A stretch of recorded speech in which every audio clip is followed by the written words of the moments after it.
Yo, what's up, everybody? For those that are joining in, let me know. I gotta do a sound check here because lately Restream's just been very buggy uh, with my mic and everything. So,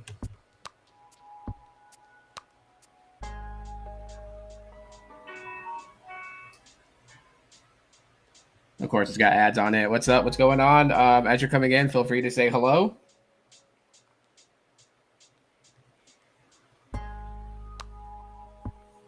And just so you guys know, I have a surprise guest.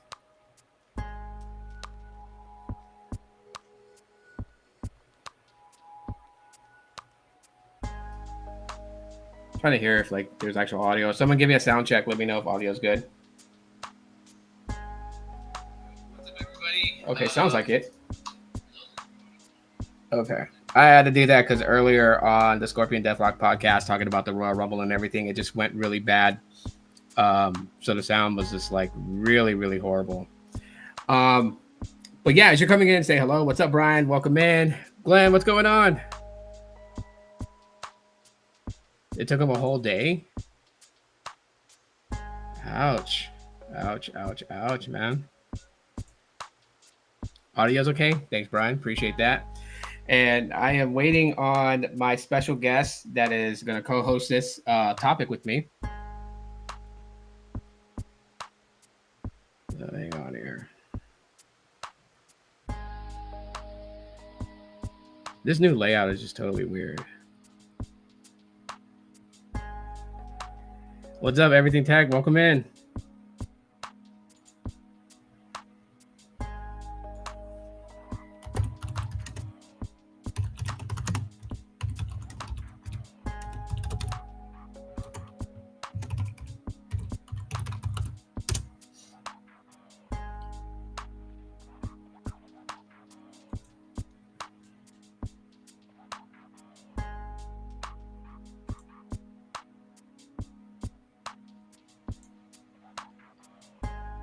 Should be.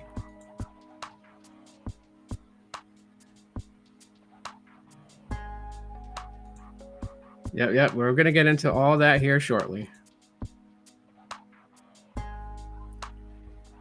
Here we go. Give me the thumbs up. All right, guys. I have a special guest. I don't know about special. I don't know about special, Tito. I don't know, man. No, it's been a while. It's been a while since we did a live together. What's going on, man? I saw you kind of introducing, the live stream, and I was like, oh man, I'm late already. This is a bad start to the stream. I kind of wanted to surprise it, right? So I said I was gonna start the intro out just to kind of get the notifications to go out because how YouTube is, and then once you are ready, I'll just bring you in and we can just dive in. Yeah, I just want to make sure I tweet this out and get it shared with some folks. Yeah, let's see here. You're definitely in my subscription feed, so let me go ahead and share. I'm gonna share in a couple of places. Let's do Twitter. You still call it Twitter too? I mean, you tweet, so now I got to start calling it posting, right? I don't know. I still call it Twitter, and every time I call it Twitter, people correct me. They're like, "It's X now." Bro, it is so hard to remember to do it. So, to give you comparison, for the longest time they were the Washington Redskins, right? And then they became the Washington football team because they didn't have a name. And now they're the Commanders. I never remember to call them the Commanders. And what's the other one that had a name change? Like the San Diego Chargers, they moved to LA. Now they're the LA Chargers. I say gosh. San Diego Chargers 9 out of 10 times. Well, I haven't watched the NFL in a while. I kind of just fell off the wayside with it. I mean, if you don't have a team, you were just kind of casually watching. I mean, it's like seasons, Yeah. No, I mean, the team that I was always rooting for was the New Orleans Saints. It's a good team, man. It's a good team to root for. So you're a big Drew Brees fan and stuff like that. Yeah, what actually gravitated me towards it was Archie Manning, the Manning brothers' father. way back, like throwback Yeah. stuff. Okay, I all used right, to I used to gotcha. watch like old clips of it and everything. I think he's pretty solid as a QB, but yeah. Yep, he was a great quarterback. I think Peyton. I think his sons did a little better in terms of winning Super Bowls and stuff. So Yeah. Yeah. they get a little bit more love amongst the greats. Oh yeah, yeah, for sure, man. Um yeah, so as people are coming in, and you see Brian here and everybody else, actually what you tweeted um inspired me to kind of talk about this because you mentioned it on Twitter. And since I saw your tweet and I started being nosy and going through all these different places, I have seen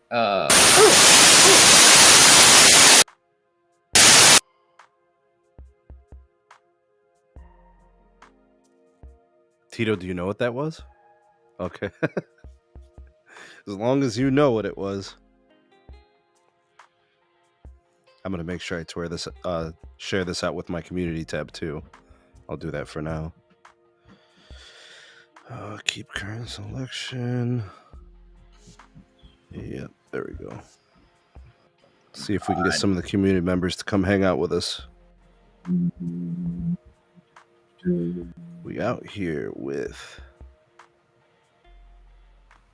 Tito Talk. This is Tito Talks Tech, right? That's your handle for this one?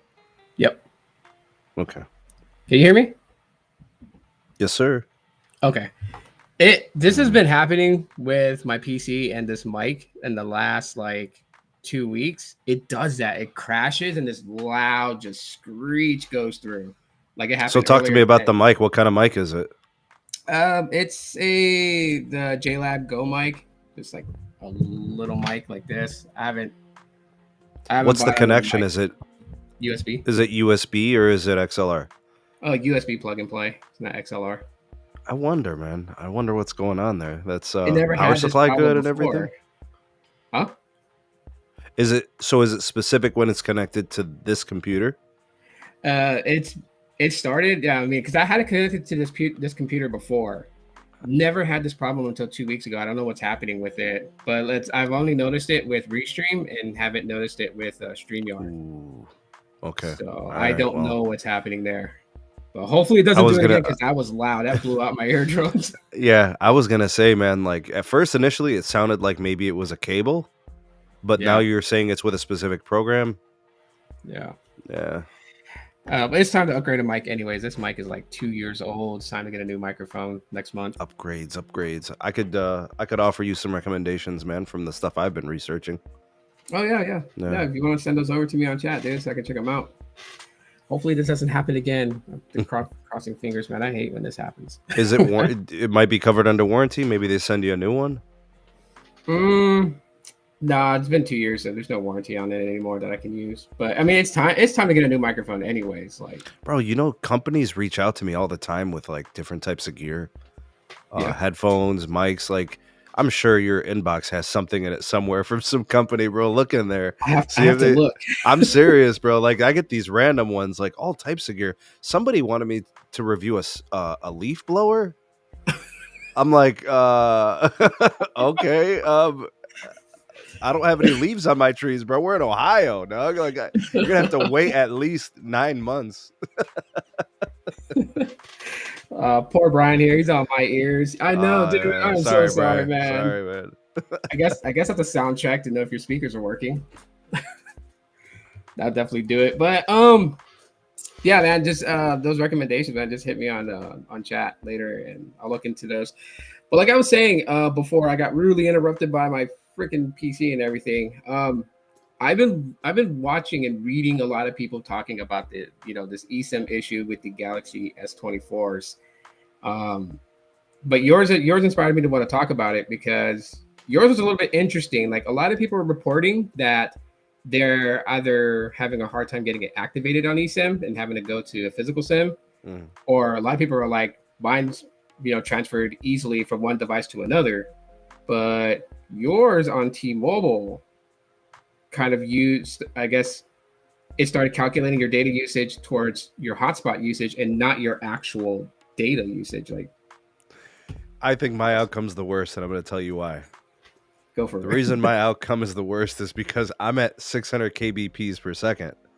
Because it's, once you go over whatever your plan offers for the hotspot, so if it's 5 gigs or 10 gigs or 50 gigs, once you hit that, you're at 600 kbps, which, if you guys have ever felt that pain, it's basically a half a megabit, right? So you have functional data, but you're not watching video. You're like, it's basic. They call it 3G speeds, but dog, I remember being able to watch video on 3G. So I do too. it's pain, bro. So yeah, that is. I heard some other people having some problems. Some people, it was just straight up activation issues, right? They couldn't get their line active. For some people, they were saying, "Oh, you got to check your APN settings and all that." All that's false. All right, so we tracked it down. We figured it out. We know exactly what happened, Tito. Ooh. Yes, we know exactly what happened. Do tell. The IMEIs for these S24s are not whitelisted yet. I figured that was it. I took notes. Someone said that too. I took notes from like different people's posts, and one person said that they were told that because it wasn't supposed to be released till the 31st technically. So those that got pre-orders and got them in earlier, got them in before the IMEIs were loaded for these carriers to use. It's crazy. I didn't even pre-order mine on the same day it was launched. I pre-ordered mine like 3 days after. So like I was in no rush to drop $1,000. Like people like are in a rush to spend money. I'm like, man, I'm like, I'm not running to line up to spend stacks, bro. So like I was just like, whenever, and I was sitting at my desk. I'm like, all right, let me just bite the bullet. And did the trade in with my S22, so I got that credit or whatever, and they shipped the phone in like 2 days. Wow. So like I got it on the third day. Like I made the order on day 1. Yeah. Like 2 days go by, and then the next day it was delivered on my doorstep. So I got home from school on Friday. It was there, and I started the unboxing process, and I filmed, and I did a couple of videos. I got some cellular testing, but the fun didn't last, bro. Because it was coming in, and that's so we got to discussing it within the community, and I was talking to some people who have been within like activations, right? So like worked within the industry, and even Weasel was talking about it. He went to the T-Mobile store and he was mentioning the whole situation. The guy's like, Samsung Galaxy S24 eSIM, like he was like step by step on it, knew what was happening. So there's precedence of the Samsung Galaxy eSIM activations being a problem. And there's precedence of like it registering as hotspot data. Like all these things have existed as glitches within the system. And I think all that is happening at the same time. And I think it all circles back to the fact that these IMEIs are not in a database, whitelisted, and ready to be active. So if you don't have a physical SIM to put into your Galaxy S24, you're signing up for trouble. Like there's going to be something that's going to happen and go awry. That is crazy. And like, see, so here's the thing that, because when I heard about that, obviously the IMEIs weren't loaded in with these carrier systems, and that could greatly cause an issue with the eSIM. And I was thinking to myself, like, okay, so we know that these devices are coming. And this is like my question to carriers that I don't still understand, but we know these devices are coming. Okay. They obviously going to work in conjunction with, the OEMs to basically put out their flagship. So why aren't these things at least loaded 2 weeks in advance before the launch? Like these are questions that go through my head, because it's like, not everyone's tech savvy. Like I've dealt with customers on the phone, and like I don't fault them because the tech industry is just not their thing. That's not something that they worry about every day. So like when people say they come on and they're like, oh well, it's probably the phone. It's the phone's fault. This phone's terrible, right? We know that maybe the phone's not terrible. It's an issue with carrier systems. But I mean, to them, it's just like my old phone worked better on Verizon or on T-Mobile than this one. This one sucks, and it's like, so it sets up that negativity to start attaching to that phone. And I don't know, man. I think OEMs really need to work better in tandem with carriers to not have this type of issue, because it can definitely hurt their image. Well, the carriers they really do like the concept of eSIM. I think they have really kind of bought into it. Initially, they didn't see it, and then, on second look and kind of when they saw like what iOS was able to do, they saw the promise in it. So like the carriers are with it. I think the tools that they're utilizing are not reliable, right? So I think that's part of it. With respect to this case, Tito, I think it's partially on Samsung. Yeah. And here's kind of my hypothesis on this. I remember when the Samsung used to drop in February, right? So like Tito, you've been in the game for years. The Samsung launch events were always in February, and they would ship, whether it was pre-orders or whatever, stores would have them in stock like the following week. So like there was anticipation. There weren't no leaks and none of that stuff back in the day. And then like, or if there was, it would be like tiny little planted leak or whatever. And now you got this rush to just get everything out in front. And I think it creates problems, man. It does. And that's where you come into these types of issues. The carriers had, I don't want to say the carriers were blindsided. I think the carriers literally said, we're ready for this to be an issue. because all it took was early shipping and pre-orders getting sent out, and people were going to have the phones. And if you had an eSIM, you're going to try to transfer eSIM from your current device to your new one. That might have been an issue. If you went from physical SIM to an eSIM, they're probably not able to do that, right? I don't know. Look, when you rush things and when you're just trying to beat some kind of projected timeline, like you're asking for problems, and we're still at a place with eSIM where it's not reliable. So I mean, even if you rush a good thing, you can mess it up. So if you rush a bad thing, it's gonna be a nightmare. Yeah, no, I definitely agree, man. That's like seeing that, and then just countless people just kind of complaining about that. I was just like, wow. I mean, that the first thing that did come to my mind though when I was thinking about it, just because I know like how these activations work behind the scenes and everything, was just like, okay, more than likely the system is not reading the IMEI of the phone. And then when someone was like, I had to give my EID, I'm like, oh yeah, definitely, then that's it, right? Because that's one of the ways that the system will pick up your IMEIs through the EID. So phone's got two IMEIs. Yeah, it's got a physical SIM card slot, and that's really the only way that it's working for sure. Yeah, right. Because basically, what it does is it whitelists the IMEI once the physical SIM goes in there. Right. That's kind of like how it seems to play with the systems. Yeah. The other stuff is it's. Yeah, it's crazy. It was crazy because by the way, Dish can't even activate them. Yeah. Period. Period. Yeah. Dish can't even activate. I don't care what you got, bro. You can have Jesus knocking on customer care's door at Dish. You are not getting that line active, bro. Like, that is so sad. I tried everything, bro. I tried physical SIM, eSIM, converting an active. Oh my, yeah, dude. Jeez, that is bad. That's seriously bad. And I bad. even reached out to my people. I tried to reach out to my people who were like trying to find a way. Nothing, bro. That don't look good for Dish, man, because Dish is really pushing that now since they stopped the promo on the iPhones and now they're pushing the Wait, that's over? Well, they're supposed to stop it initially. So like with the how to put it? They're not stopping so you're a postpaid so you're a postpaid service provider and you're discontinuing the most important phone in the market? Well, they're discontinuing, like they're stopping the advertisement for it. So like if you were to sign up with Dish and you were to get an iPhone 15, you can go on the infinite access for iPhone plan. You can still do that, get an iPhone every year. It's just their whole campaign behind it. They're stopping that. And like the funding for the campaign and the advertising and stuff? Yeah. Okay. Yeah, they're stopping that. They're now focused on Galaxy, which, I mean, I don't know about Dish sometimes. I question a lot of what they do. But this is a very bad thing to happen. You can't activate them on there, but you're pushing it. Like on social media, you see with them always just advertising that Galaxy, infinite access. Like, okay, you're pushing that out now, but if the phone can't activate on your services, what are you going to do? I mean, if it's like AT&T access, T-Mobile access, depending where the person is, okay. But your own network?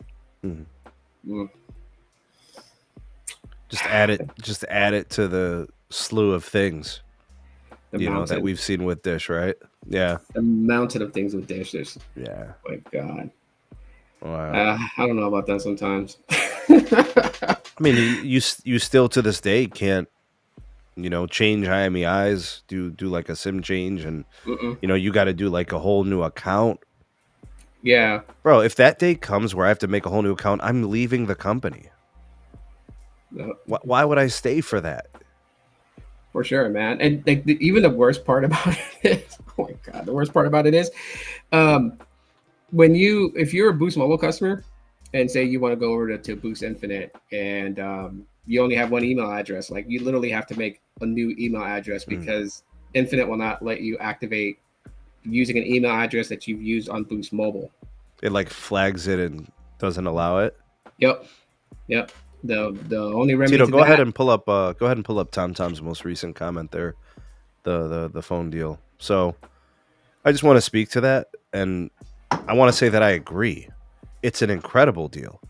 Most folks can afford that, a phone with service, right? But they can't execute it, dog. Like, you see all these problems. That's like having a fast car, but you got a flat tire. You see what I'm saying? Like, you can't even get out of the garage, dog. You're rolling on the rim.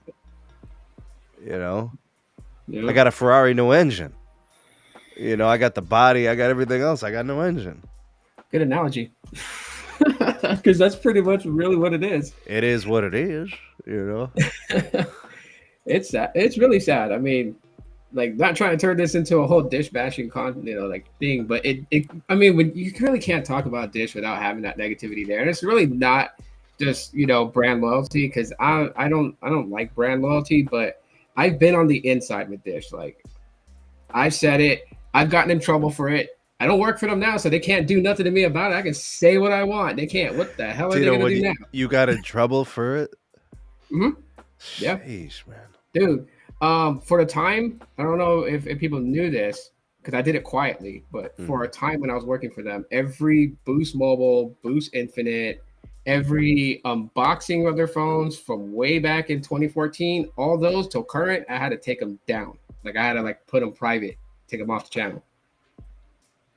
That's how bad it got. And then, what was it? They released the new Soleros, and I talked with my contact about it, because usually they email me and they're like, "Hey, we got new Soleros. We want you to try one out, unbox it for your channel." So I reached out to the guy, and he was just like, "Oh, well, I was told that you're an employee, and yeah, we can't send you out a device." I'm like, "Okay, well, that's cool, but I don't work for them anymore." But hey, whatever, dude. I'm just like, they went that far to even find that that Boost Partner Program rep and tell them, like, blacklist my channel from doing any business with them. I was like, wow, you guys went the extra mile. They for sure went the extra mile on that, man. It was sad. But yeah, I can say whatever I want about Dish now, and that's why, like, I mean, I run a Facebook page. They tried to take that down too. Created a group so people could just converse, share their experiences with Dish, Boost Infinite, and the actual Facebook page for Boost Infinite joined up, and then I kicked them out so they can't see what other people are talking about.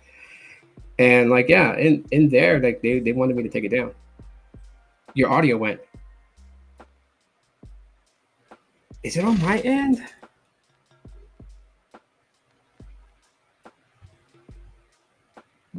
Sound check, Tito. We good? You're good now. Okay.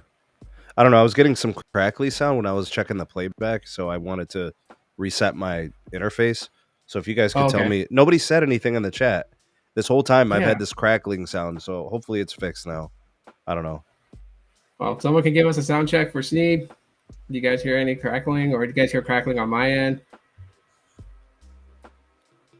Yeah, I think we're good, Tito. We're good now. Okay. Yeah, we're solid.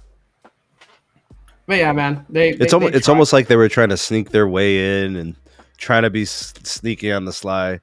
It's really weird how they're so aggressive about stuff like that. Like think about this. This is what I tell people when their priorities are effed up, right?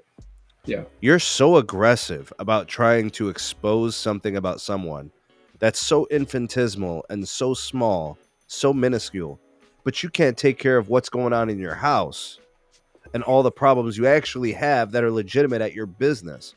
Like, we got thousands of dealers who are pissed. All the problems associated on that level. What about all the systems issues? What about when the system was completely compromised? But Tito's the problem? That's where you guys are focusing your attention? See, this is when you got life effed up.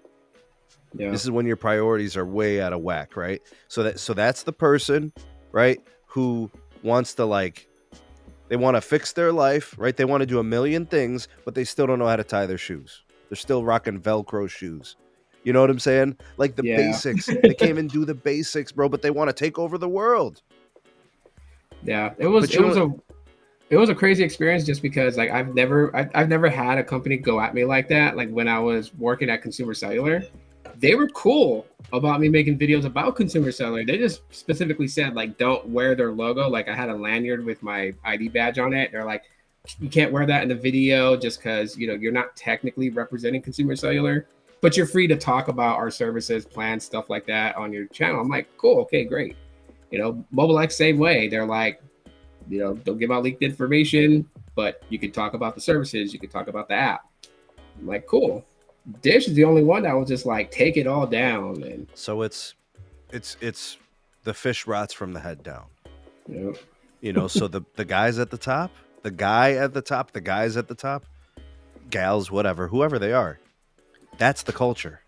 That's who they are. Now here's the thing, right? Like that becomes an identity.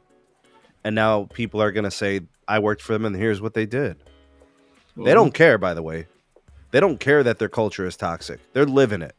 It's like when you're in a room and like somebody farted like 80 times and you've been in that room for like 10 minutes and you got used to it. You leave the room, you come back in the room, you're like, damn, it stinks. But you wouldn't know because you've been living in it for so long. It becomes normal to you. So like it's like cultural toxicity there. That's what they are and that's who they are. But they're distracted by the stuff that doesn't matter. The stuff that really matters, they don't know how to handle it, the business side. Yeah, that's a great way of putting it, just because that's really how it was. Especially, like when I was working with them, and I've talked to you on the side about it, just the stuff that they were doing and how everything felt, right? Like they were so in a rush to try and get subscribers. They were leading out with advertisements. They were leading out with their the crazy ideas, but like basic functionality, basic things that should work wasn't. And like the biggest cluster, and by the way, if you cuss on my channel, it's cool, I don't care. But the biggest clusterfuck of all of it was merging Republic Wireless into Boost Infinite. How many subs do you think that was, Tito? Oh man, because I'm trying to think of the scale. Like, how many people had Republic, and like how many customers did you like come in contact with? Because like that's how I look at it. Is like, what was the scale of that integration? So like for me personally, coming in contact with customers from Republic Wireless, in a span of 2 weeks, it was 6,500 customers that I spoke with that had issues. Like there was like 3 days straight where every call from the beginning of my 8-hour shift was all Republic Wireless customers of it's not working. They got their SIM, they followed the instructions, and they have no service. And it was that for like several days in that span. But 6,500 I came in contact with, and that was just me alone. In our department, because we were just starting out, there was, I want to say 500 reps in just my area in the city of Phoenix. Can't say to the Carolinas like how many they have at their call center. I know that they were moving the guys from the TV side over to Republic Wireless to handle that flow.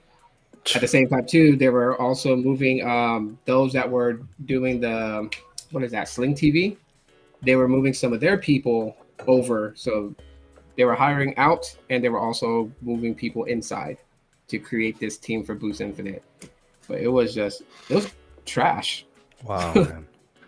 We had no support, no supervisor. Like anyone that ever said, oh, I tried to get a supervisor, they wouldn't let me talk to a supervisor. I'll tell you guys, honestly, there was no supervisor because the phone systems that we were using, there was no transfer code to transfer to a supervisor. Like you can only transfer to sales or back over to us. Like some people that I work with, they would transfer their hard customers over to me. I would get them. Tito, it's crazy. So dude, you're old enough to remember this. Me and you are about the same age. I was taking customer care calls for a phone card company. Yeah. Do you remember phone cards when people wanted to Oh call yeah. international? They'd buy a Yeah. 10 or a Yeah. $20 card. You had different rates to different countries. Remember that, Tito? Yep. I remember Okay, all those. right. So I used to work for this phone card company. They had switches in Manhattan. They commanded all these calls. It was a major business revenue, right? They did good business, but their customer care team was 5 people. And like one person spoke Spanish and like was like never to be found. Like dude would just like straight up disappear. I don't know where the hell he would go, bro. So like we'd get these calls that were like specifically people who were speaking Spanish, and like he's ghosted, like gone. And like the process within like the team, Yeah. you just put people on hold until they hang up. Or you transfer them to somebody else and bother them. And then like they get mad at you, bro. It was toxic. Like these are the things I'm telling. Like it's dead ends everywhere you go. There's nowhere to go, Yeah. and that's how I imagine it in that situation. That was. I mean, I don't even. I think today, what? Because I'm like, I do have someone that's on the inside that like feeds me a lot of stuff, and they're never gonna find out who it is. So good luck on that dish trying to find that. Yeah. But this person feeds me info like every other day, and I know recently they have it to where supervisors can be like you can transfer a customer to a supervisor, or a supervisor can join in on a three-way. They actually have that set up. Problem with that is that you have supervisors that don't want to get on. Like everything is done because like most of the centers are in center work. Some of them are still like hybrid or remote, and it's the remote ones that have the hardest time because while the rep is on the phone with the customer talking to them, they have a chat window open on the side, and they use Google services, so they're using Google Chat, and they're like, I need a supervisor, and that post can go 30 minutes without any soup touching it or even looking at it. Like it's that bad. They really need to, from the ground up. I would say from the ground up, everything system wide. The people they have in place that's in charge. You got to look at them. You got to look at your team, your care rep team, your tier two. I mean, they hired me. They said, yeah, you're senior level 4. I'm like, okay, but everybody is a senior level 4 because you don't have senior level 1s. Like you haven't differentiated or separated it so that way we can focus on things. They never had a tier 1. They just got like a retention crew 3 months ago, and like their retention sucks because I took 2 of my numbers away. They didn't even try to save it. Everything was just like, yeah, we'll give you your transfer pin, no problem. Okay. That's called putting up the white flag, man. Well, where's your retention? Where's your offers? Like I worked retention for Sprint. Lots of people hated Sprint, but man, did I try every day. Don't leave. I'll give you this. I'll give you a month of this, or we'll switch you to the unlimited freedom plan they have, something like that, where it had Hulu connected. Yeah. Just reaching. Yeah. No, it is. That's how bad they are, and unless someone gets in there and shakes it up, I don't see them really having a leg to stand on. Like, how do you go to war with no bullets in your gun? I think what has to happen, what has to occur, is there has to be like true leadership. There has to be a plan. It has to be executed. You're turning around something that is number 1, which is massive. Number 2, which is it's highly fucked. Like it's not slightly fucked, right? It's tentacles. It's entanglement. It's so many levels. So it basically needs an enormous complete overhaul, right? Yeah. So that needs a really good plan and really good execution. It needs the ability to pivot, be nimble, be responsive, and it needs a completely different culture. It needs to become a culture of productivity. It needs to become a culture of listening. It needs to be a culture of solutions and not excuses, right? We hear excuses a lot out of that company. Yeah. If that doesn't stop you continue in this trajectory, it just won't change. How naive can we be to continue to do the same things and then expect different results? That is absurd. Oh yeah. That I used to play softball in a men's league, like because when you get old like me, they don't play baseball anymore; they play softball. So I was on this team with like 12 guys, and they were all horrible. We were getting run ruled, like the game was over in 3 innings. We were getting slaughtered, right? We were literally getting mercy ruled every game. and I was getting stranded. I would get a hit, I'd get a single, a double, a triple, and I was stuck Yeah. on base, Tito. Nobody could move me along because they were all striking out, fouling out, grounding out, popping out, and I would go back to the bench after the inning. We're down. I'd get a hit, I'm stuck, right? And then we're down, and they're like, "Why?" And I would laugh at these guys, and they're like, why are you laughing like we're losing?" I'm like, "You guys are hilarious." Every time I try to arrange a practice, batting practice, fielding practice, everybody's too busy. And then you come here and you're mad that you're not getting better. What type of insanity is that? You should be just thankful that you're able to like show up here and make it past 3 innings. You guys don't care really. You pretend to care. You slam the bat on the ground when you strike out. You throw the bat into the fence when you pop out. But you shouldn't be mad. You don't try. The people who would be mad would be the people who are actually trying. Right? Yeah. Because you're like working hard, you're practicing. Dude, no dedication to get better. So, Man. like, I was running sprints. I was working on my speed. I was fielding. I was taking BP. Tito, I batted like 850 that year. Cool. Like, I was on base all the time, stranded. Yeah. I had like 3 runs all season. That's kind of being It stranded on there, was man. crazy. Like, because I was lead, I would get up the most. So, like, I had the most at bats, but it didn't mean anything, you know? But it goes to show you the delusion that some people have when it comes to actually making things improve and change. Yeah. You have no plan. You have no course correction. You have no execution.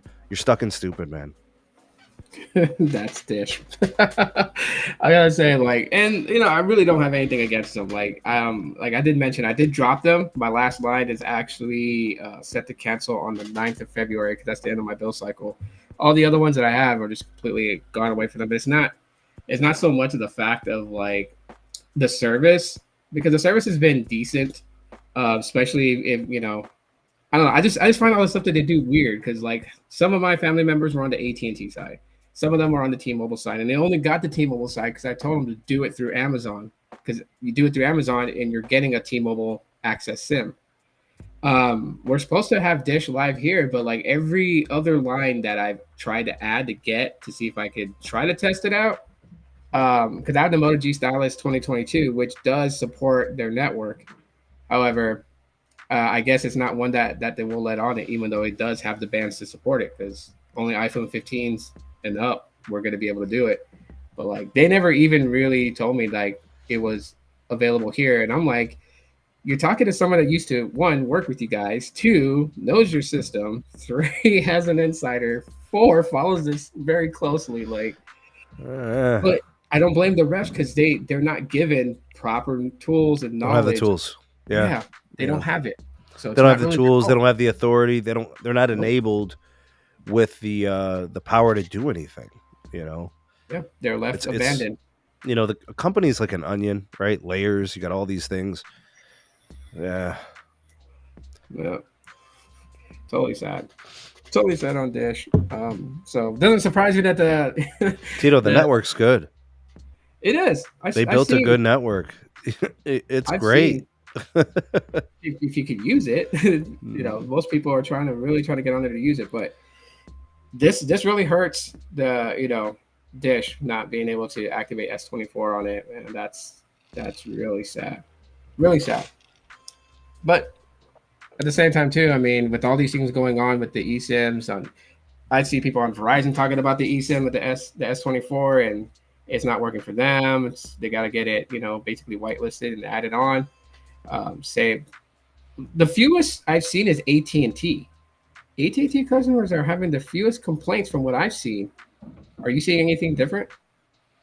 Are you talking about AT&T as like their proper, or are you talking about on Boost?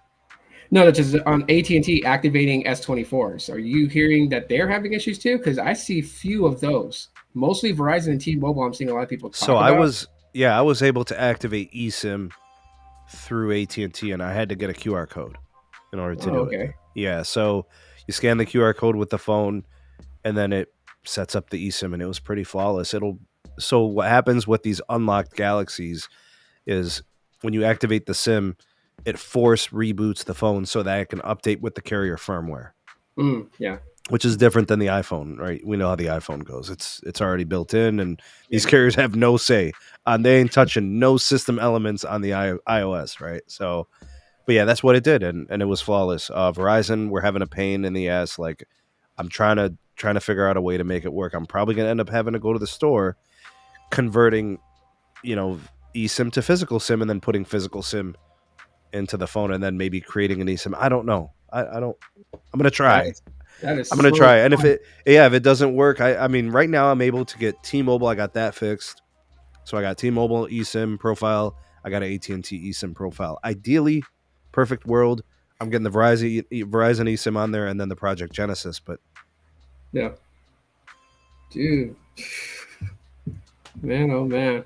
But the yeah, T-Mobile side, it's seeing that they have to know that there's some issues with that, with the activation and stuff like that. So you're still held at 600 for no, with. we got it fixed. Me and the Oh, they bearded fixed it. dragon. Yep, me and Pete got it fixed. The he talked to he has a business account, so they're very Yeah. very responsive. So we were able to kind of get it resolved pretty quick. But it did take a reactivation of an eSIM. So basically, uninstall the eSIM, redo the eSIM, and they Okay. got it to go. And I think what they did was they monitored it. Like once it provisioned, they Yeah. said, "Go ahead and test it, see if it's working." And it was good. But like I said, that's how you know that this stuff was premature. The systems ain't ready for these phones. Yeah. Yeah. No, no, for sure, man. Shout out to Pete. I miss talking to him. Yeah, we got That's some great. good people in the chat, man. Shout out to Stacy and Tom and Yeah. David. What's up, guys? Glad you could stop by tonight. Joys of the San Joaquin Valley. What up? Yeah. We got TomTom was just like can't activate eSIM on Dish yet. So Not yet. yeah. Not yet. Yeah. Which is Bro, it, what you got to understand, like there are people lining up to try Dish, hmm. Yeah. but the phone certification, the what works on, like that's the restriction. People want to try it, Tito. Yeah. Oh Well, yeah. it's This just is fucking fun. painful, right? Like you here's what you got to basically do. If you are trying to have a Dish SIM, you want Dish Wireless, you buy your phone from them and you keep it there for a long, long time. Yeah. Your line, your SIM, just don't make plans to do anything. So Yeah. get your ass situated, let it marinate for like as long as you're financing the phone, bro. Yeah, that is you're absolutely correct on that. I mean, anyone that wants to try to bring an unlocked device over, it's no. You're gonna get thrown on AT&T or T-Mobile, even if it says your city. And that's just because When I they're only first put the focusing. SIM in there, Tito, that's what Mhm. happened. I tried to Yeah, move it between the 24 and the S22 that I had on Project Genesis, yeah, and it like didn't work. Like it went straight to, what did my phone do? It went to AT&T, and then it went to T-Mobile. ooh, It went to LT. It went to 5G. I saw 5G plus. I saw all over the place. I looked in the service mode. I'm seeing all these bands. I'm like, what? And then it said LT plus for a second. I'm like, oh shit, I haven't seen that. it did Bro, not all make that it was like in through. 90 seconds, Tito. I'm not even joking. This shit was crazy. Wow, Yeah, wow. yeah. Yeah, so I I'm, took it out and I put it back in my S22. Same thing. Started doing all this crazy stuff, and like I came back an hour later, and I was picking up native Dish. I was on N71. I was oh, like, all okay. right, let's just leave this Wow, alone, man. Yeah, that's crazy, man. But I don't know, like, yeah, I know a lot of people want to try out Dish. I mean, ultimately, the price is what pulls people into that. $25. Yeah, I mean, I don't know. There's still some stuff I really have a bone to pick with them, and I've been kind of talking about it. It's their plan rates, right? I mean, yeah, it's $25, and but when you think about it, limitations on the AT&T side, 30 gigs, and you're slowed down for $25. Limitations on the T-Mobile Access side is 35 gigs. You slow down. Yeah, it's a 5 gig difference, but I mean, you know, you're paying 25. You kind of expect you get the same thing on either side that you're activating on, yet it's not. Same thing goes when you add the speed pass on the hmm AT&T side. It bumps you to 40 gigs. You do it on the T-Mobile side, it bumps you to 55 gigs. That's a huge difference. sure. Yeah, Like what the hell are they doing? I figure it's probably because of the deal they have to make with the carrier. So like AT&T is probably like, I don't know, y'all only get this. You're not gonna be that competitive against us. Same with T-Mobile side. I mean, people got to look at that aspect of the business. You don't give out your best product to your competitor. Facts. Yeah. So, Facts. but I still just like, man, it has to suck for them to have it that way, because right when people found out the T-Mobile side was giving you just a little bit more, I know there was people that was like, like What was the difference, Tito? Difference was is 5 gig difference on 5 gigs between the two. Okay. Yeah, before you slow down. Which I mean, I don't know. Dish still has to fix that problem too, because they're telling me, I saw a message here that I think it was Stacy. He can't count his gigs. Like, he can't find an accurate reading for his gigs, so he's going to be up against it, and he doesn't even know. And he's got 3 days left in the cycle. Is he on the early infinite access, or is he on the Not sure. He didn't mention. Stacy, if you want to comment, go ahead.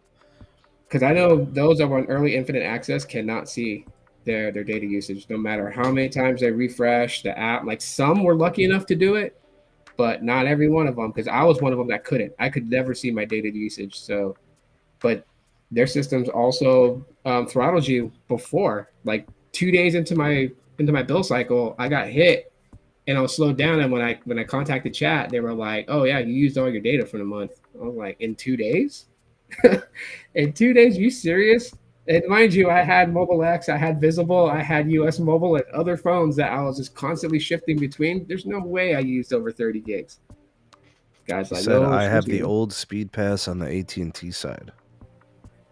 Ah, that was when it was $5, and it increased you to 50 gigs.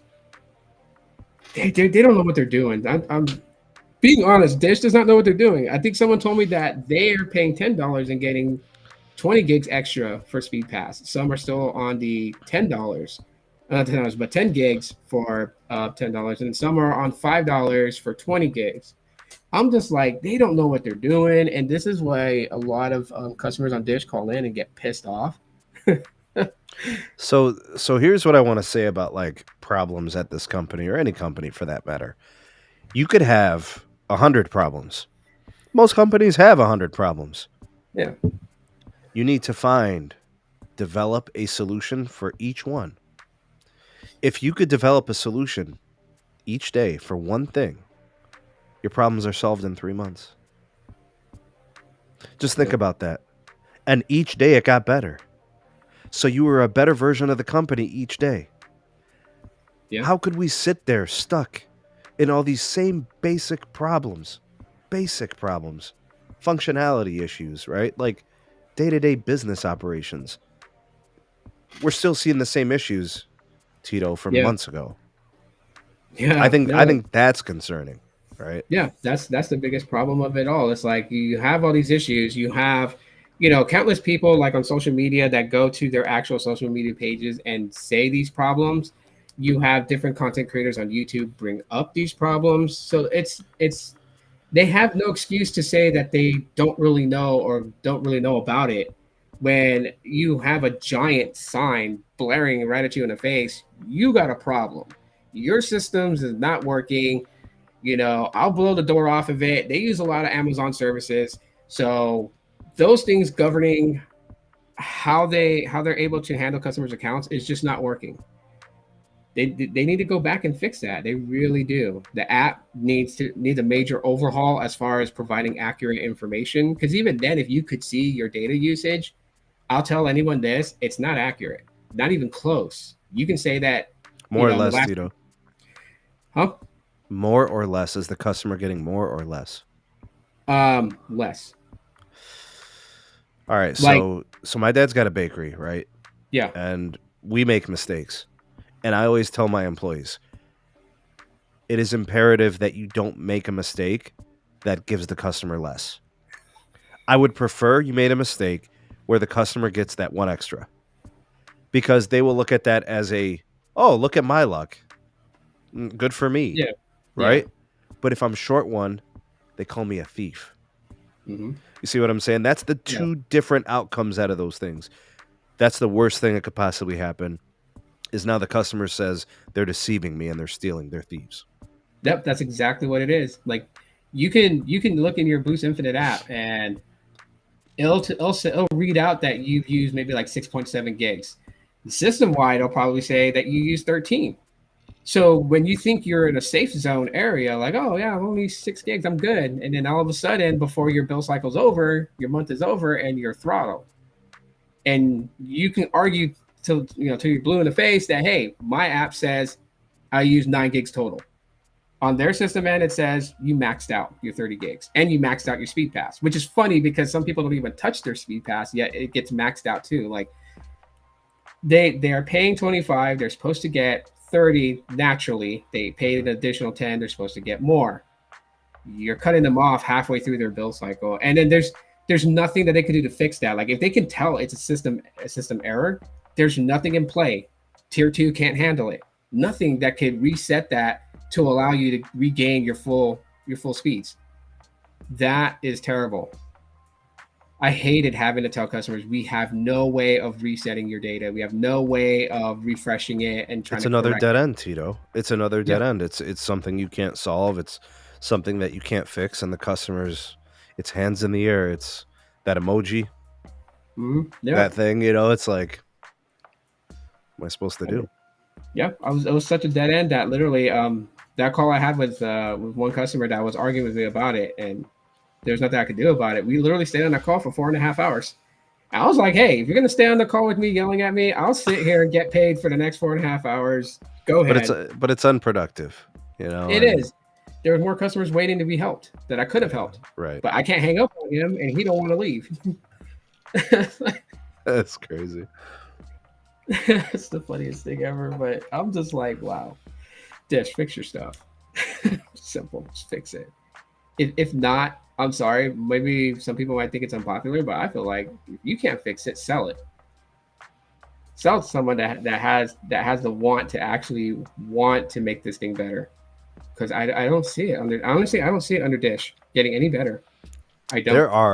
There are some folks who have been hoping that Dish would fail, and I'm not sure what the origins of that hatred is.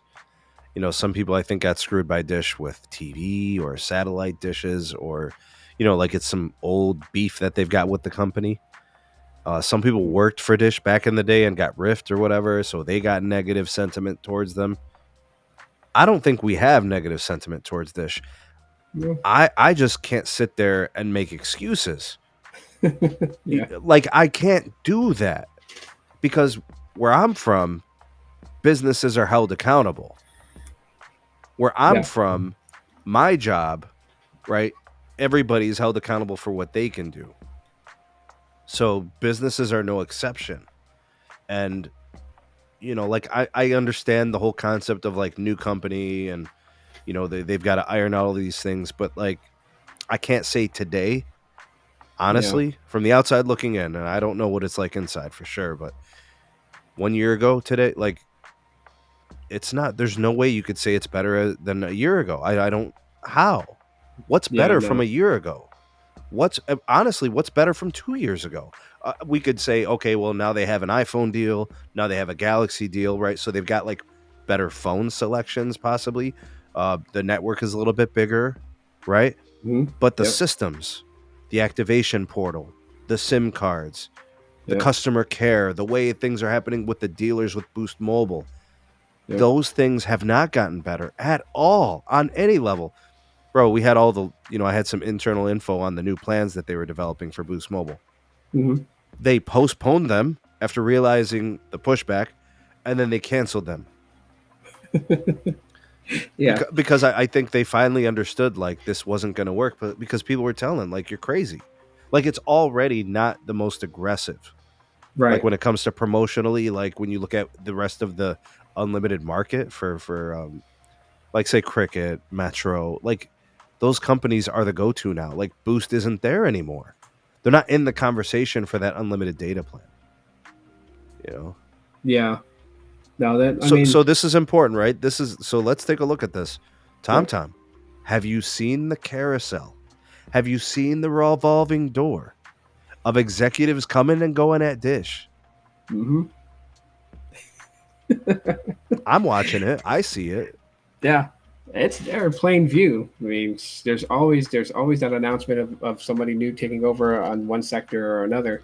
Who leaves a good situation in 3 months? Yeah, no one's gonna leave a good situation in 3 months. That's like the biggest sign on the door that it's a total mess. They band-aid everything. That's what I tell people who talk to me about it because they see like my coverage on Boost for so many years, and they're like, "Why are they so bad? Like, what's happening with it?" And I tell them these things you see, the iPhone, the Galaxies, you see all the different plan structures. It's band-aids. That's the problem with them. They put a band-aid over it. They forget that there's a deep wound underneath that has not been addressed yet. You can only go so long with a deep wound like that before it gets infected and just can kill off the whole thing. You have to focus on that. That's one thing I see from their actions. It feels like they just don't want to look at it. It's like, put the band-aid on it, forget it's there. We'll pretend that there's no wound. You can't do that as a company. You just can't. It will eat away. Absolutely, absolutely sad about this. Man. So like, yeah, I left them.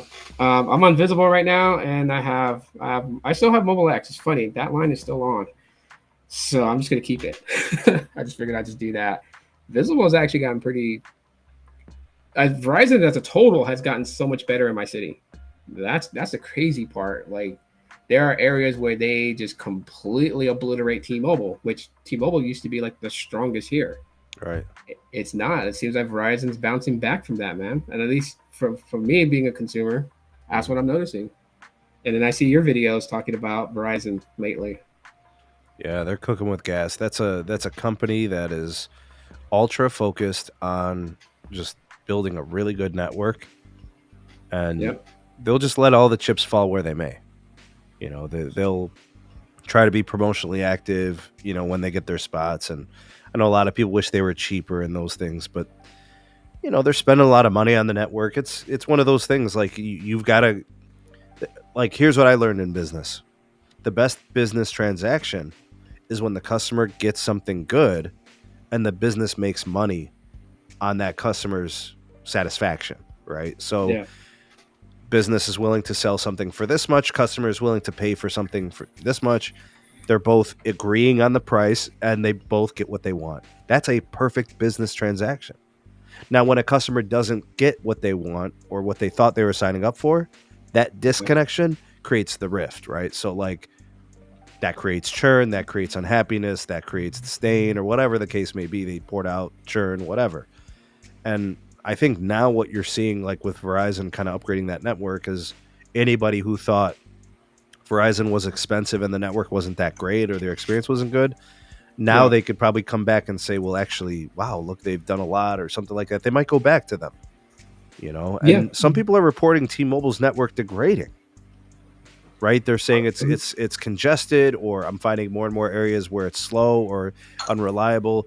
So, like T-Mobile, who has enjoyed all this incredible growth, it's quite possible they may have grown too fast and they're not able to catch up, right? Or keep up.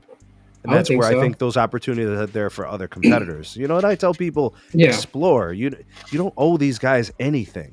If you like your price and you like your service, then you stay. There's nothing to discuss.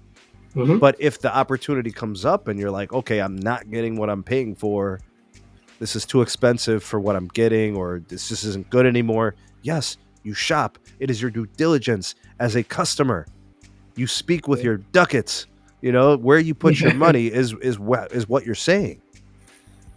You can make all types of threats. Oh, I'm going to leave you, to call complaining to customer care. They don't care. If you leave, they care. But if you're just talking, you're talking, bro. Yeah. I mean, I was upstairs playing with the baby the other day. Blah, blah, blah, blah. She's just talking all day long. It's just talk. Yeah. Talk with your wallet.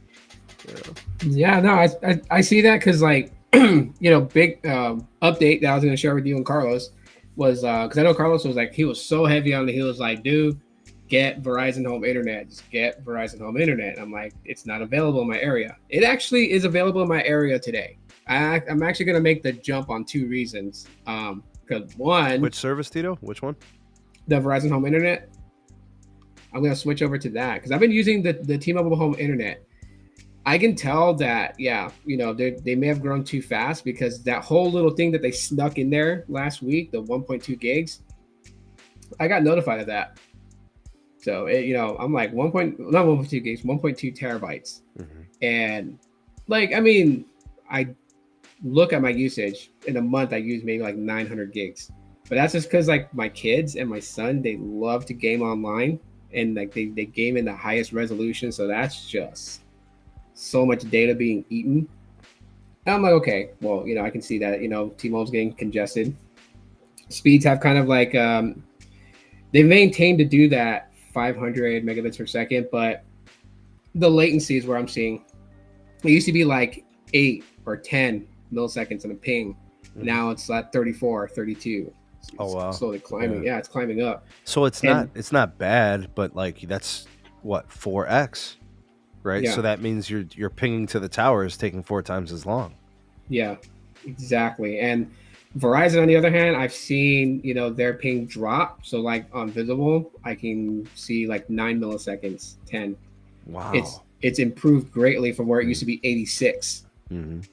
So they've made some build outs around where I live at. And then of course the home internet's now available here. So I'm like, okay, I told my son, I'm like, you can take the T-Mobile home internet router to your room and hook up all your stuff to it. And I'm just going to grab me the Verizon home internet. And that's what I'm going to use to live stream and do all my work. I was going to say, it sounds to me like you could kind of load balance a little bit, right? You could keep all those, any devices that are not going to be latency dependent, right? You could take the service that has the worst latency of the two services and get them on that connection, right? Yeah.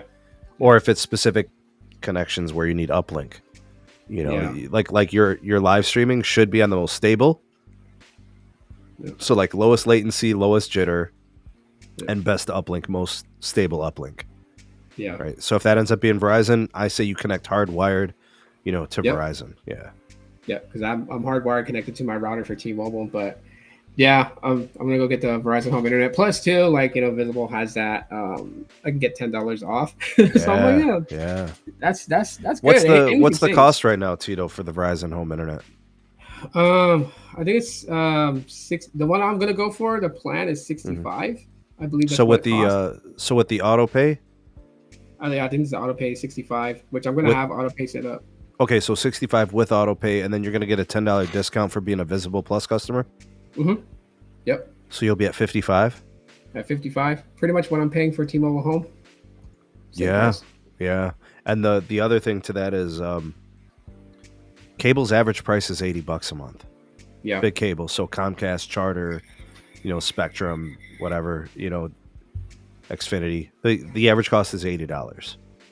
So anybody who tells you that these fixed wireless access providers are expensive, I don't know what world you live in. Like the perspective that they have is like maybe they have like 3 options, right? Some people are blessed. Yeah. They have like 3 wireline options. They have like 1 fiber provider, 1 cable provider, and then they've got like fixed wireless from like 2 guys, and they could get it serviced for $50. Well, good for you. Yeah. But not everybody has that. Like I was stuck with Cox, bro. Oh. Literally the worst. I'm so glad I'm not with them no more. Bro, if I could impact my enemies' lives, I would give them Cox home internet, bro. like I would on the sleek of the slide, like sign them up for it, bro, sneaking at their house, just ruin all their communications. You know what I mean? they were terrible, man. They were very terrible, especially with the pricing. And then I think the biggest thing I hated about Cox internet was, so they wanted me to, like, my bill before I had to kind of upgrade the plan, it was like $98 a month, and it was like 100 by 10 connection. And then they were like, you use a lot of data, so if you want unlimited, you got to pay $50 more. So I was paying 160 something with tax for 100 by 10 connection. I was like, that's not worth it. That's awful. And like that really is a ripoff. Really they have a monopoly. They have both them and CenturyLink have a monopoly here because there's no other provider in Phoenix. There's only those 2. But it's over. Yeah, it's over now. Because like Verizon and T-Mobile are here. Yeah. And whether or not they're good enough for you makes no difference. As their existence is all that you needed as a consumer. Just the fact that they now exist is going to force companies to improve their infrastructure improve their service, compete in pricing, like all those things. Yeah. I was so happy when T-Mobile Home Internet came, and then Verizon was working out here, and they were like little by little upgrading each area of Phoenix, because I was like, man, we needed that, because my connection with T-Mobile Home Internet, like I would tell Carlos, because I know Carlos is like, it's not that great. I'm like, it's great where I'm at, where it used to be. It's not anymore. So not terrible, but it is you're starting to feel the pinch with it. But it was a better option than being with Cox, and CenturyLink did not service my area. So there's like, I could jump up and down and scream at them, put fiber at my place. They weren't going to do it because Cox has this area. This is their area. They can't cross boundaries, which I've never heard. They can, they just won't. Yeah, like their agreement, because it's almost like they're a cartel. Because when Google Fiber was trying to come in here, they shut them down from coming in. Yeah. And it was so crazy because it's a good way to describe them. I think I've called them cartels before. I'm pretty sure. Yeah.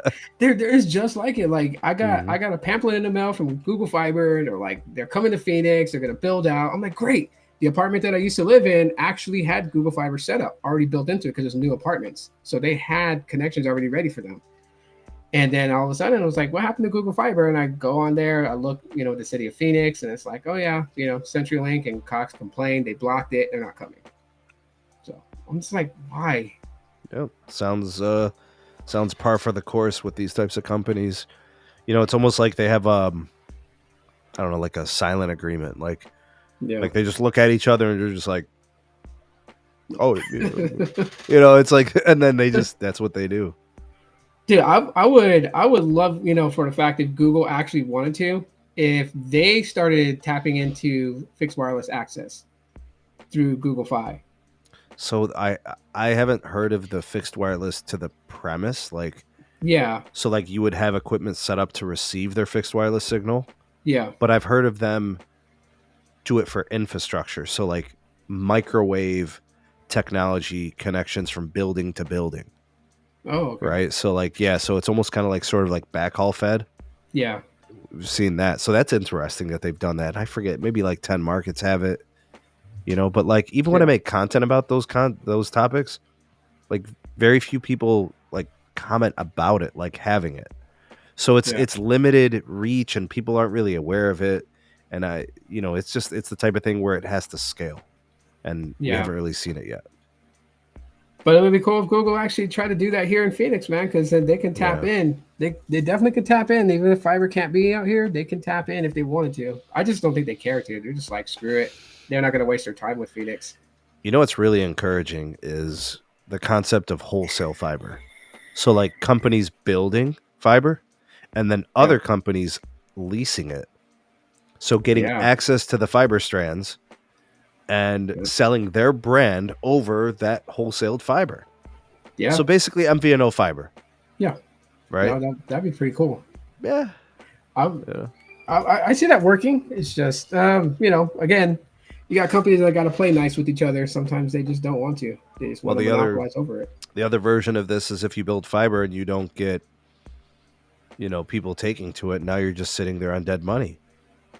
At least have people connected to it and monetize. Yeah. I mean, you got glass in the ground, monetize, Yeah. But, I don't know. I wish these companies are just so weird here. But then again, I'm leaving the city anyways. I'm actually moving.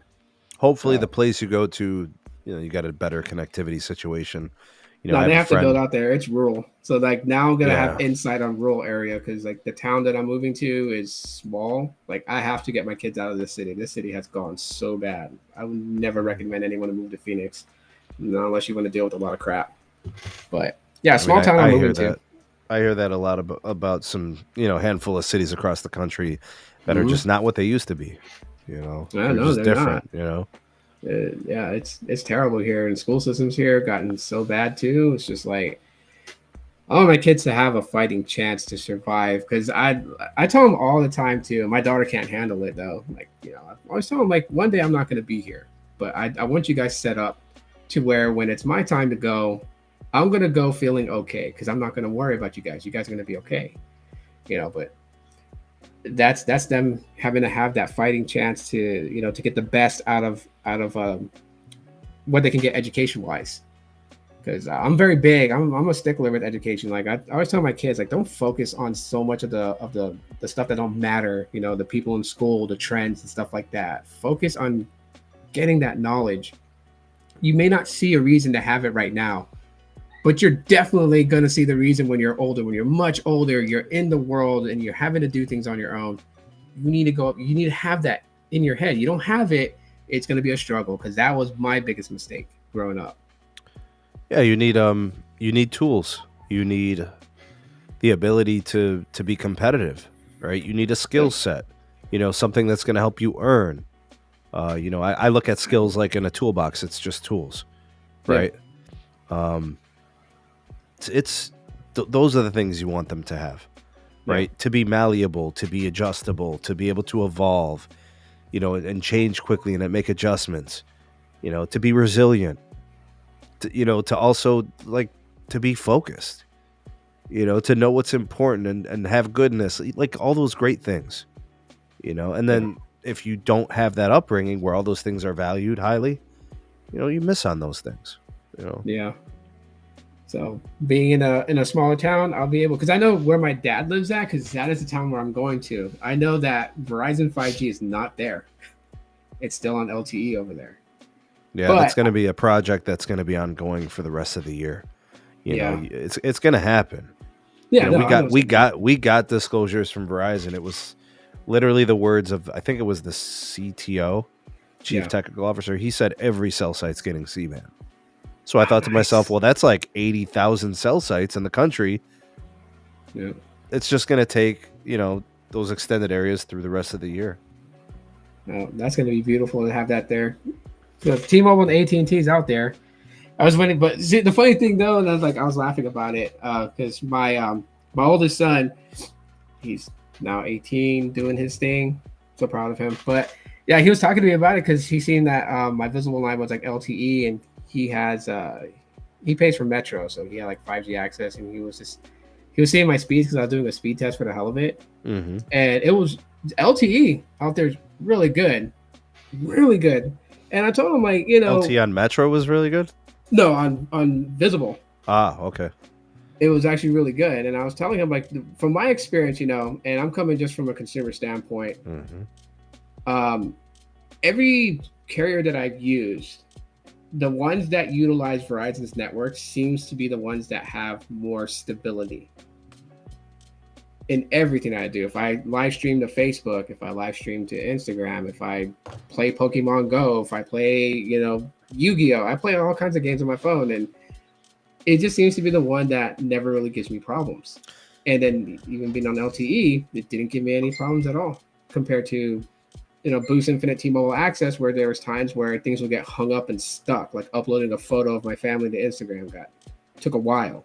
Yeah, you wouldn't expect that from them to have that type of experience. It's the craziest thing, but I told them, like, it's quality over quantity. You can put 5G logo on your phone and think your phone's going to be like super fast, but really it's the quality of the network and what it can handle.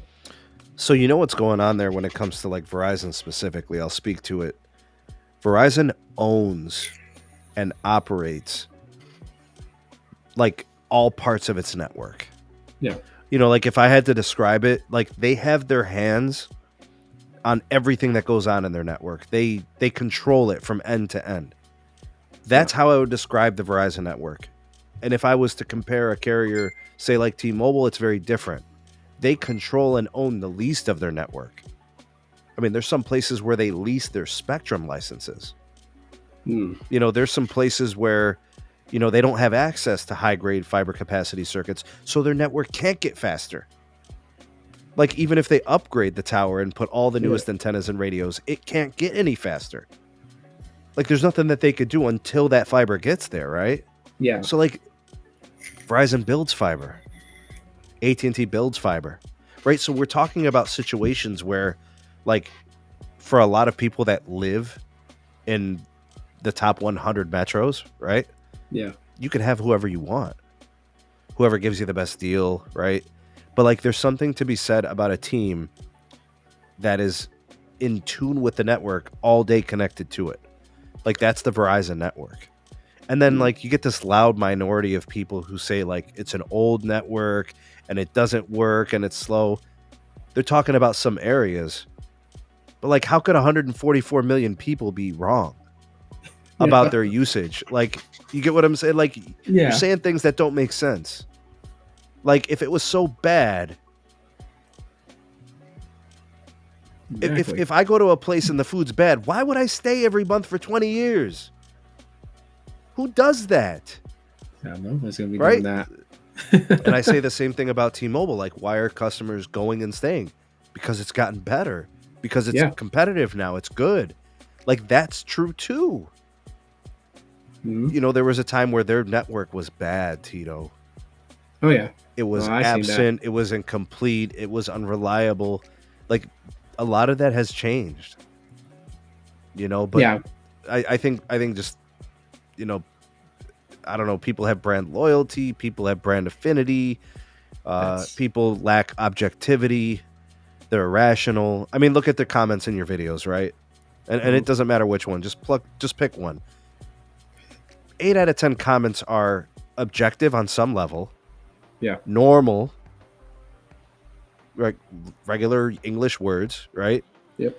And then there's always like that one or two that are completely like disconnected, disjointed from reality. And they're just like weird. Hi, Yasmin.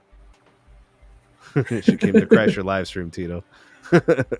No problem. This isn't my live stream, little one. This is Tito's live stream. Just letting you know. It's all good. Oh, you just unplugged my headphones, kiddo.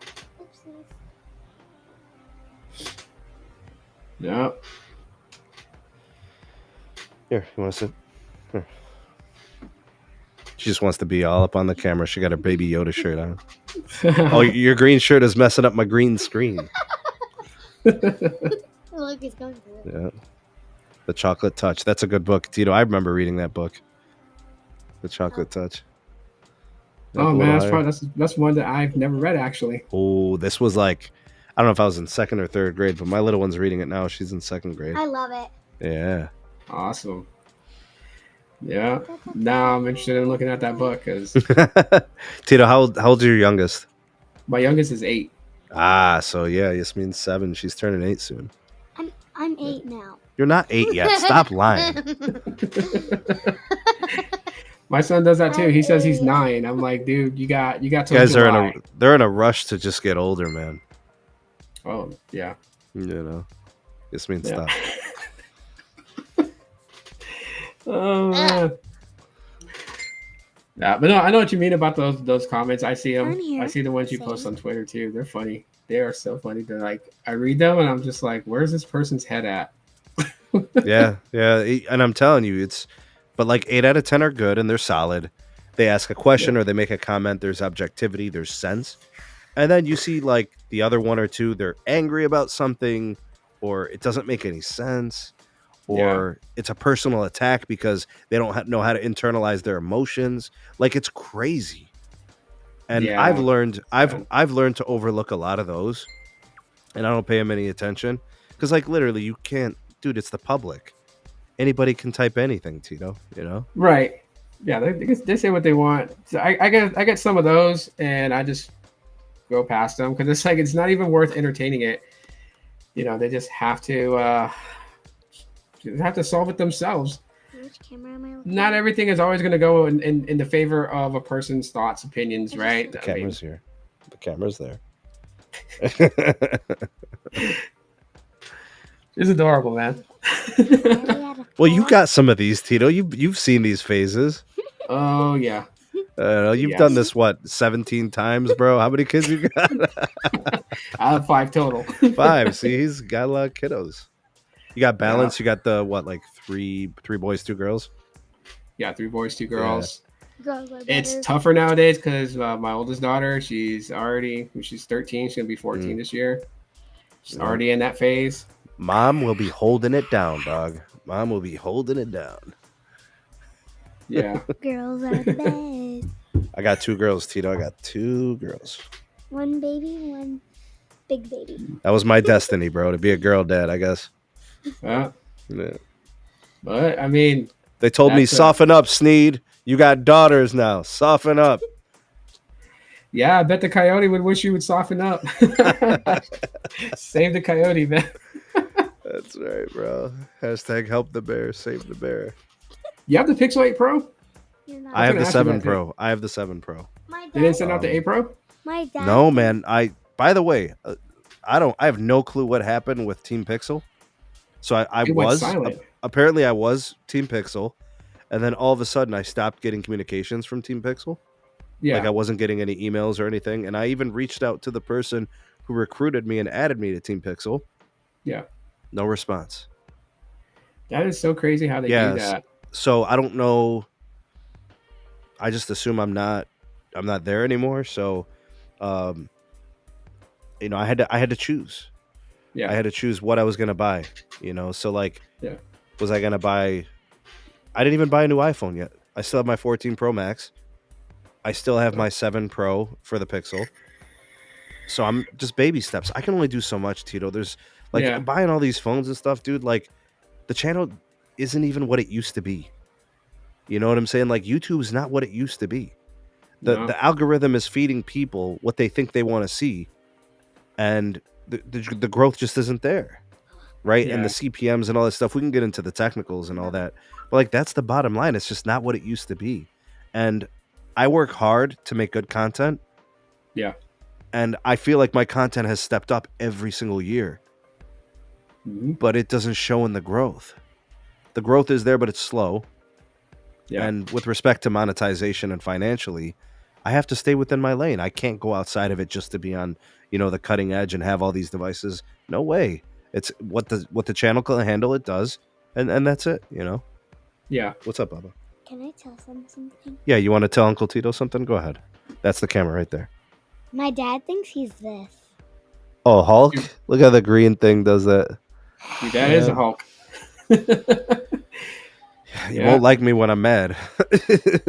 No, but we can see what you do when you hit the gym. Dude, I love the gym. I was there this morning, man. It puts me in a good mood. Bobby, you Yeah. never opened your Reese's? I never opened the Reese's. Dude, I got a bag of Reese's dark peanut butter cups or whatever. I had dark them chocolate. since December 7th. Yeah, I've had them and I still haven't opened them, dog. It's for a rainy day. You know what I'm saying? So, was it raining For a today? rainy day. Yeah. Yeah, it was Raining raining. and Okay. snowing. Oh, well then, It's we should dry be eating here. them. You guys are dry. We're flooding, dude. We got standing water everywhere. Yeah, I think like was it 4 days ago was like the last one we got rain. Why is it Because like last week we had a lot of nobody rain come typing through here. anything about me? What's up, kiddo? Nobody's typing anything about me. Nobody's typing in. Are you a little selfish, a little self-centered? This stream ain't about Everybody you, in the kiddo. chat, please Nobody's type in, say typing hello. anything about me. No, don't say hello to her. She's being a spoiled brat. No. It's gonna come through here in a little bit. Watch. Yeah, dog, I was tripping out because like I didn't see you say anything about the Pixel 8 Pro, and then there was like a couple of other people that I know that didn't get it either, and I thought it was weird, like how that happened for a lot of people. Then they released a minty fresh one, and I'm like, maybe you guys will get it then. But then I only seen like 3 people get like the limited edition box and unbox it, like. So I was curious, like what happened to them? Yeah, I mean, maybe Team Pixel was a big project, right? Yeah. That really had this big push initially, and then just, maybe it's running its course, right? And they're being more They selective. said my name. They said my name. I know that's from Tom. Tom's a nice guy. Shout out to Uncle Tom. Yes, and Stacy. Uncle Stacy's being nice too. Yeah. Yeah, Awesome. I think maybe the program maybe it's become minimized, Tito. I think by now they should. Like honestly, I feel like they should just because like before that was one of the biggest things that people talked about. It was like half the people you see saying pixels were good were given the pixels, right? So now they really can't say that because not a lot of people were given the 8 Pro. Tito, the truth is the Pixels are good. Oh, they are. They are really good phones. People like what they like, and that's cool, and that's fine. But you don't have to demean or put down a phone in order to make another one look good, right? So, like, there's that Right. objectivity piece again. And the only reason why I didn't get an 8 Pro is because I still think my 7 Pro is good. Yeah, I still have my 7 and 7A. I'm not in a rush to spend another $1,000, man. Like I told you, I had to make a decision. Which one am I going to get? Pixel 8 Pro, iPhone 15 Pro, or the S24, and I made a decision on the S24. I think it'll do more for my channel, right? That's what I think. Yeah. There's a lot of things you can play with the Galaxies. He's at here. You guys are literally the worst. Always picking on the old guy. Go to sleep. Get out of here. Go away before I really turn green. Get out of here. Yasmin, leave. Yasmin, get out of here. No, man. Good night. Go finish reading your book. Go. Shout out. Appreciate that, MS. Thank you so much for that. Appreciate MS just sent a super chat because of you. Get out of here.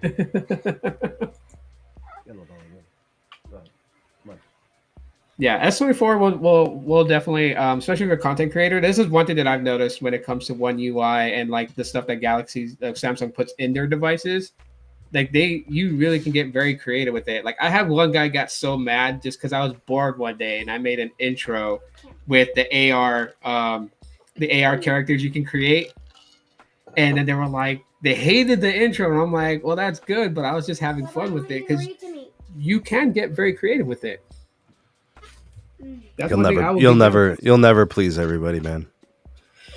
I just thought it was funny that they made a big deal about it. I'm like, bro, you're more interested in hating the intro. That was like a one-time thing too, because I normally don't do intros in my video. Like I'll maybe put a title. Tito, like, I got people that will comment, in my live streams and be like, where are the timestamps?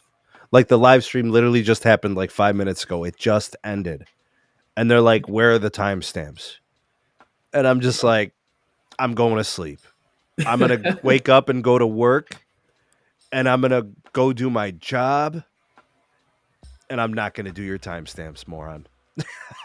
Like, I don't know what else to tell you. I don't know. Yeah, people have some crazy stuff. But I do have to begin ending it right now. Time to make dinner on my end here. It's almost 6 o'clock. The missus is going to be getting home from work, so I got to start getting things prepped. But I really appreciate you for coming on and just, sharing what was going on with the S24 eSIM issue. Yeah, thanks, Tito. I appreciate the invite, and, thanks for letting me hang out. I was glad to be a part of the show, man, share my experiences, and hanging out on the stream is always a good time. I was also glad to crash them. And Yasmin's happy to crash. You are always welcome to crash my live streams when your dad's on with Yasmin. Me. You're welcome to crash the live stream. But to everyone that is watching, appreciate you guys for coming in through. You guys are awesome, and yeah, we'll end it there. So everyone have a great rest of your weekend, beginning of your week. I love you guys very much. Y'all are awesome. Tell everybody bye, Yasmin. Bye.